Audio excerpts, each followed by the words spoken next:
अस्सलाम वालेकुम। Doctor Danish real focus के साथ हाजिर है। मौजूदा सूरत हाल आप देख रहे होंगे, हुकूमत ने 19 यानी 20 नवंबर से पहले जो है वो आपके सामने किस तरीके से कौमी असम्बली में बिल पास कराया। इसके ऊपर आप मुख्तलिफ बातें सुन रहे होंगे, अपोजिशंस की भी बातें हैं, खुद PTI के मेंबरान की भी बातें हैं कि किस तरह हुकूमत ने ये बिल पास कराया। अब इस बिल की अहमियत है, कानून बने हैं, कुछ कानून तो ऐसे हैं जो आइन से तसादुम है,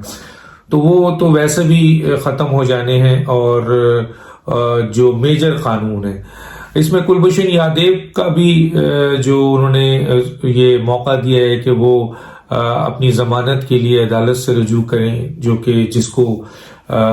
मिलिट्री कोर्ट ने सजाए मौत दिया था। और जो पाकिस्तान में कई पाकिस्तानियों का और हमारे फौजी जो जवान हैं उनकी और मासूम बच्चों और औरतों और बूढ़ों का कातिल है, उसको मौजूदा हुकूमत ने मौका दिया है कि वो अदालतों से रुजू करके जमानत हासिल करे, और फिर अगर दबाव रहा तो जमानत है। अभी आज देखने एक अली अहमद कुर्द साहब और चीफ जस्टिस साहब का मुकालमा है। मैं इसको बात यही कह के छोड़ता हूं कि अली अहमद कुर्द साहब ये कहते हैं कि जी अदालतों पर दबाव है और अदालतें दबाव में फैसला देती हैं। आपको याद होगा कि इस्लामाबाद हाई कोर्ट में भी जज ने ये बात माना था कि अदालतों पे दबाव होता है। उसके ऊपर चीफ जस्टिस साहब का ये कहना है कि अदालतों पे सुप्रीम कोर्ट पे कोई दबाव नहीं है। अब ये बात उनकी सही है या अली अहमद कुर्द की सही है, ये बात मैं छोड़ देता हूं अवाम तक। बोलने को मैं इसके ऊपर बहुत कुछ है, केसेस भी मेरे सामने है, मैं टिप पे बातें कर सकता हूं, लेकिन मैं मुअज़्ज़िज़ चीफ जस्टिस साहब की स्टेटमेंट और अली अहमद कुर्द की दोनों स्टेटमेंट को अवाम पे छोड़ता हूं कि आया अली अहमद कुर्द कहते हैं कि अदालतें दबाव में फैसला दे रही हैं और ये फैसला इंसाफ और कानून के मुताबिक नहीं है। दूसरी तरफ चीफ जस्टिस साहब ये कहते हैं कि जी कोई दबाव मुझ पे नहीं डाल सकता, और दूसरा ये है कि सुप्रीम कोर्ट किसी दबाव के तहत फैसले नहीं दे रही है। और ये उनका स्टेटमेंट था। अभी हालिया आपने देखा राना शमीम के हवाले से, जो आपके राना शमीम ने हल्फिया बयान दिया और रिटन स्टेटमेंट हलफनामा जो है तस्दीक करा के भेजा। उसके ऊपर इस्लामाबाद हाई कोर्ट के जो चीफ जस्टिस ने नोटिस लिया और फिर उन्होंने शोकाज राना शमीम को दे दिया, और इसके साथ साथ उन्होंने अंसार अब्बासी को दे दिया, लेकिन साकिब निसार को कुछ नहीं कहा गया। देखिए मैं नहीं कहता, मैं नाम नहीं ले सकता उन चीफ जस्टिस का जो चीफ जो हैं, जो जजेस जो रहे हैं, हाई कोर्ट के भी जजेस रहे हैं, सुप्रीम कोर्ट के भी रहे हैं, और बहुत सारे कानूनी जो है मुशीर हैं, एडवोकेट हैं बड़े बड़े, वो ये कहते हैं कि इससे कानूनी तकाजे पूरे नहीं हुए, इंसाफ के तकाजे पूरे नहीं हुए, जो कि इस्लामाबाद हाई कोर्ट ने नोटिस तो लिया था। अगर नोटिस तीनों को दिया जाता, जनाब साकिब निसार को भी बुलाया जाता, राना शमीम को भी बुलाया जाता और अंसार अब्बासी को, और तीनों को बुलाकर, जिस तरह मैंने अपने व्लॉग में पहले कहा था कि जब अदालतों में क्या ये जो आसमानी किताब है या हलफ जो लिया जाता है, क्या ये सिर्फ ये कहीं लिखा हुआ है कि दुनिया में पाकिस्तान की तारीख या इस्लामी तारीख या खुलफाए राशिदीन का ज़माना या रसूल अकरम सल्लल्लाहु अलैहि वसल्लम का ज़माना कि काजी सिर्फ छोटे मुल्जिमों से हलफ लेते थे, बड़ों से नहीं लेते थे? तो अगर मुल्जिम है, मुजरिम है, चाहे वो छोटा हो चाहे बड़ा हो, और अगर आपके अदालतों का तरीक़ेकार ये है कि हलफ देकर उनसे सच बात निकाली जाए, तो ये चीज राना शमीम के साथ भी हो सकती है, ये साकिब निसार साहब के साथ भी हो सकता है, ये अंसार अब्बासी साहब के साथ भी हो सकता है। तीनों के हाथों में हलफ ले लिया जाए, पता चल जाएगा कि कौन सच्चा है कौन झूठा है। और अगर कोई इस लेवल में भी जाके गिर जाता है कि हलफ उठाने के बावजूद झूठ बोलता है, तो फिर ये और उसका खुदा का मामला है, यहाँ तो बच जाएगा झूठ बोल के। लेकिन इसकी लानत जो अल्लाह ताला ने दी है कि कुरान उठा के जो झूठ बोले उस पर सख्त तरीन लानत है, तो वो तो लानत अल्लाह की पड़ जाएगी। वो अलग बात है कि जाना तो सबको ऊपर है और जवाब भी देना है। آج ثاقب نثار صاحب کو دیکھا آپ نے کہ جی وہ آسمہ جہانگیر صاحبہ کیس میں کچھ لوگوں نے ان سے سوال کیا تو وہ جواب نہیں دیا. انہوں نے کہا جی میں تو بتا چکا ہوں. مثلا بڑے دھڑلے سے وہ اس اہم ترین اجلاس میں آئے تھے اور ان کو یہ اندازہ ہی نہیں ہے کہ ڈیم فنڈز کے حوالے سے لوگ ان سے سوالات پوچھ رہے ہیں. انتظامی جو انہوں نے چیف جسٹس کے حیثیت سے جو آپ کے فیصلے دیے ہیں اور وہ فیصلوں پہ عدالتوں کے ججز نے خود ان کے سب آرڈینیٹ جج ارشد ملک نے جو ہے وہ آپ کے اسٹیٹمنٹ دی ہوئی ہے کہ دباؤ کے تحت جو ہے وہ مجھ سے یہ فیصلے دیے گئے. اور اس کے علاوہ جیسے شوکت صدیقی کا بیان ہے تو 3 جج کے بیان ہے جیسے کہ کہا جا رہا ہے. اور یہ صرف یہیں تک بات نہیں ٹھہرے گی کیونکہ ایک بات بتا دوں میں کہ رانا شمیم کی عدالتی وہ جو حلف نامہ ہے اس کو اگر انکوائری بٹھا دیا جائے, جوڈیشل انکوائری بٹھا دیا جائے تو یاد رکھیے میں نہیں کہہ رہا, کچھ اہم ترین لوگوں کا کہنا ہے کہ اس میں ثاقب نثار ہی صرف ایکسپوز نہیں ہوگا بلکہ چند اور بھی اہم لوگ جن کا تعلق جوڈیشری سے بھی ہے اور انتظامیہ سے بھی ہے, اداروں سے بھی ہے, وہ بھی ایکسپوز ہو جائیں گے, وہ ان کے نام بھی سامنے آئیں گے. ثاقب نثار صاحب آخر کس بات پہ پر امید ہے کہ ان کے خلاف کوئی ایکشن نہیں ہوگا اور نہیں ہو رہا ہے, نوٹسز بھی نہیں ہو رہے. کیوں؟ کیونکہ وہ جانتے ہیں کہ اس گیم میں جہاں انہوں نے پریشر ڈال کے بقول اس ویڈیو کے, اس اسٹیٹمنٹ کے, اس حلفیہ بیان کے جو رانا شمیم نے دیا ہے اور جو 2 اور ویڈیو آنی ہے جس کا ذکر میں کرنے والا ہوں, تو ان کو اندازہ ہے کہ میں اکیلے تو نہیں پھنسوں گا, میرے ساتھ اور بھی اہم ترین لوگ جو ہے وہ پھنسیں گے, جو سرونگ میں بھی ہے اور اس وقت جو ہے وہ طاقت میں نہیں ہے, ریٹائرڈ کر گئے ہیں, وہ لوگ بھی پھنسیں گے. تو کہنے کا مطلب ہے ایک بڑا گروپ پھنسے گا اس میں. تو وہ سمجھتے ہیں کہ اس لیے مجھ پہ اکیلے کوئی ہاتھ نہیں ڈال سکتا, اگر ڈالے گا تو یہ سارے لوگ آ جائیں گے. خود سرونگ جب لوگ آ جائیں گے تو اس کا مطلب ہے کہ اس کیس سے بچانا مجھے یعنی ثاقب نثار کو ان لوگوں کا کام ہے کیونکہ ان کے نام بھی ایکسپوز ہو جائیں گے. یہ میں نہیں کہہ رہا, یہ گفتگو آ رہی ہے, یہ گفتگو اوپن ہو رہی ہے, یہ آ رہی ہے, یہ بات آ رہی ہے. اب یہ ثاقب نثار کے قریب لوگوں سے آ رہی ہے یا ثاقب نثار کے سے دور لوگوں کے آ رہی ہے, اس بات کو میں سامنے لانے کے بجائے اہم ترین بات یہ بتا رہا ہوں کہ ثاقب نثار صاحب کو پوری امید ہے کہ کیونکہ اس پورے گیم میں جو انہوں نے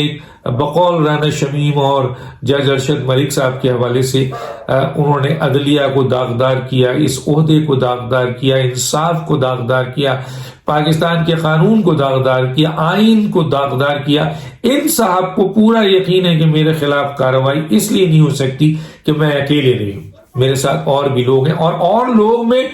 چند ایسے لوگ ہیں جو جا چکے ہیں اور چند ایسے لوگ ہیں جو ابھی بھی سرونگ ہیں, اہم ترین جگہوں پہ بیٹھے ہوئے ہیں. اس لیے مجھے کچھ نہیں کہا جائے گا. اور یہ ہوا بھی یہ کہ رانا شمیم صاحب کا جب یہ آیا تو 2 کو نوٹس دے دی گئی جنہوں نے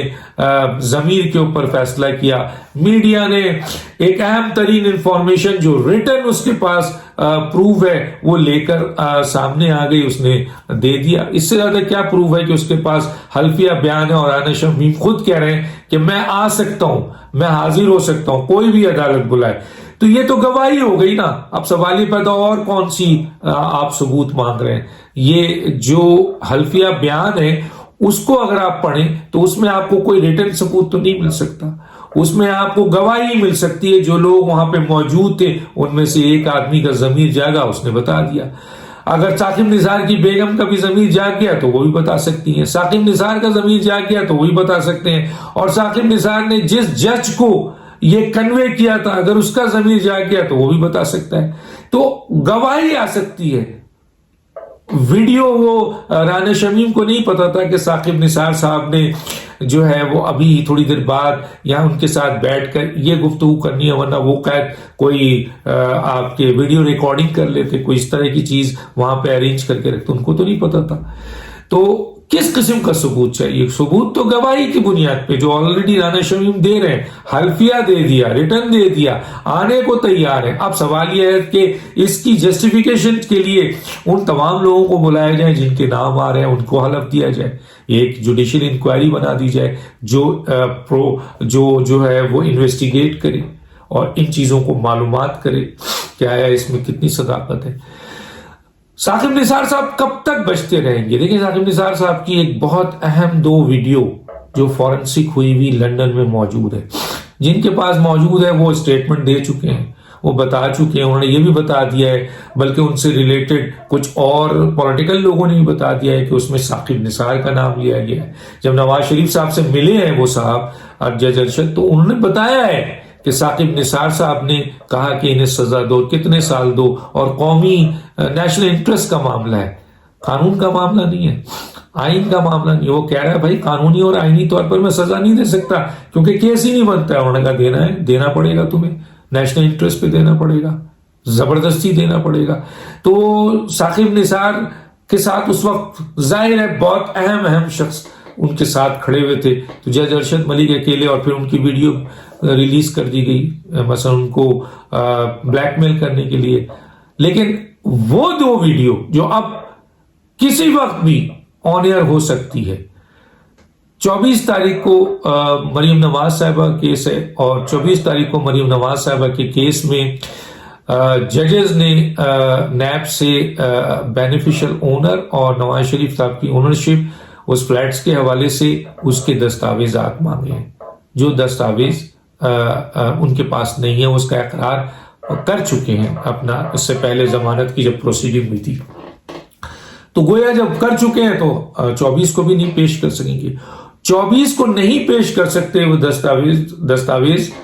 दस्तावेजात जो कि डॉक्यूमेंट्री प्रूफ मांगे हैं, तो अगर वो नहीं पेश कर सके जिसकी डिमांड कर रही है अदालत, और उस अदालत उस आपके फाइनेंशियल एजेंसीज के एक लेटर को उठा के फेंक चुकी है कि ये जो है ये यूके में तो है, हमारे कानून शहादत में इसकी जीरो। तो अब अगर 24 को नहीं देते और नैब कोई और रास्ता इख्तियार करता है या दबाव का सिलसिला जो कि यहां पे मौजूद है वो लाया जाता है कि मरियम नवाज साहिबा को इक्विट ना किया जाए किसी भी सूरत में, तो वो तो सामने आ जाएगा। लेकिन इस वक्त मेरिट पे केस ये है कि अगर डॉक्यूमेंट्स नहीं आते हैं, डॉक्यूमेंट्री प्रूफ नहीं आता है, तो अदालत के पास कोई ऑप्शन नहीं है। खुद उन्होंने बता दिया है कि जनाब ये सब चीजें बेकार है, जिस एक पेपर पे आपने सजा दी है, अगर ये देते हैं तो आगे चलते हैं, ये नहीं देते तो फिर उनको तो इक्विट किया जाए। मतलब जो कहा जा रहा है अदालती जो बड़े बड़े माहिरीन हैं, लीगल माहिरीन, वो ये कह रहे हैं। अब 2 वीडियो अगर 24 को भी खेल खेला गया और नैब और कुछ और लोगों ने मिलकर दबाव डाल के गेम खेलने की कोशिश की गई, तो मेरी इत्तलात के मुताबिक वो 2 वीडियो भी मंजर आम पे आ जाएगी जिसमें साकिब निसार साहब का नाम है। अब कल साकिब निसार साहब ये एक स्टेटमेंट दे देंगे कि जनाब ये झूठ बोल रहा है। मसलन वो शख्स जिसको क्या प्रूफ पेश करे, वो मतलब साकिब निसार साहब ने जब उसको फोन किया या उसको बुलाकर कहा या उसको ऊपर दबाव डाला तो वो टेप करता। भाई ये इदारे तो नहीं है, ये आपके जजेस जो हैं वो इसलिए तो नहीं बैठे हुए हैं कि लोगों की बातों का कॉल आए तो उनको टेप करें, वीडियो टेप करें, ऑडियो टेप करें, ये काम करें। ये काम किसी और इदारों का होता है। अगर आपने उनको फोन किया हुआ, उनके पास होगी, जिनसे बात हुई होगी या जब आपने बात की होगी उन्होंने आपके ऊपर जो टेपिंग रखी होगी वो तो होगी, और जिस दिन उनके और आपके मफादात टकराएंगे वो टेप लहराता हुआ पूरी दुनिया में घूमता रहेगा सोशल मीडिया में। लेकिन इस वीडियो को जिसमें वो नाम लेके जज अरशद मलिक आपका नाम ले रहा है, सिटिंग एक आपके जज का नाम ले रहा है, कुछ अहम ओहदेदारों का नाम ले रहा है, ये आने वाला है। साकिब निसार साहब नहीं बच सकते।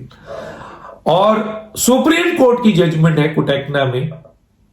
कि जी वीडियो की अहमियत दी गई, तो इसी तरह यहां भी दी जाएगी। साकिब निसार इस मुल्क के हवाले से एक ऐसे बदनाम बदकिरदार किस्म के चीफ जस्टिस सामने आए हैं, और उन्होंने एक सिटिंग प्राइम मिनिस्टर को जो उन्होंने सजा दी है, तो सिटिंग प्राइम मिनिस्टर को सजा देने का मतलब सिर्फ नवाज शरीफ नहीं थे, उनकी फैमिली नहीं थी, اس وقت جو وہ ملک کو لے کے چل رہے تھے، اس وقت جو فائنینشیل پوزیشن تھی، اس وقت جو آپ کے سفارتی پوزیشن تھی، اس وقت جو سی پیک جا رہا تھا، اس وقت جو فورن افیئرز ڈیل ہو رہے تھے، اس وقت جو آپ کے بڑے بڑے پروجیکٹس لگ رہے تھے، اس وقت جو پاکستان کی اہم ترین جو صلاحیتوں کو انکریز کیا جا رہا تھا، وہ سب زیرو ہو گئی، وہ سب زیرو ہو گئی. تو ان تمام گناہوں کا جو گولا بنے گا وہ ثاقب نثار صاحب کے گریبان میں ڈالا جائے گا. ثاقب نثار پھر کل بتائیں گے جب پکڑے جائیں گے کہ اور کون کون لوگ ان کے ساتھ تھے. لیکن 2 ویڈیو کسی بھی وقت آپ کو آن ایئر مل جائے گی، اور 24 کے بعد بھی اگر مریم نواز صاحبہ کے کیس میں جہاں نیب وہ پروف ڈاکومنٹری نہیں دے سکا اور اس کے بعد بھی اس کیس کو دباؤ کے تحت جو ہے وہ ڈیلے کرنے کی کوشش کی گئی، تو وہ ویڈیو باہر آ جائے گی. ڈاکٹر دانش، اللہ حافظ.